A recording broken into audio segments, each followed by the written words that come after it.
all of the values that whānau have is what I've grown up with.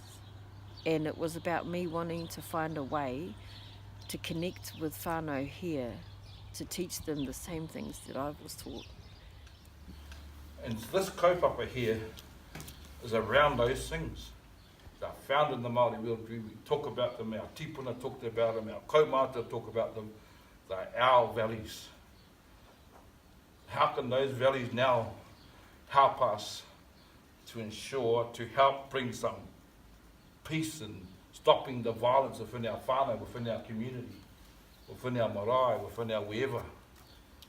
That's what this kaupapa is about, Hana. Yeah. Tyler, that's what this kaupapa is about. So now it's an important thing for me and my sister to start passing things on to the children that are here. Don't tell me what to do, help me in what I shouldn't do. And then that way you'll get the best of me. You know, gather up a lot of tools from doing this, but it's just me, whether or not I want to apply them or not. I've gotten better about it though.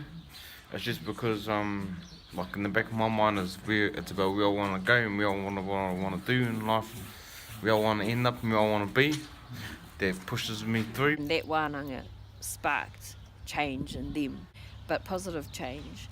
And now they also can focus on the collective change. The wānanga with you guys is finished for now, but they want to continue the kōrero. You know, they're inspired. And that we will be able to facilitate our own etu whānau hui now. You know, we've got that knowledge. We're confident that we can facilitate.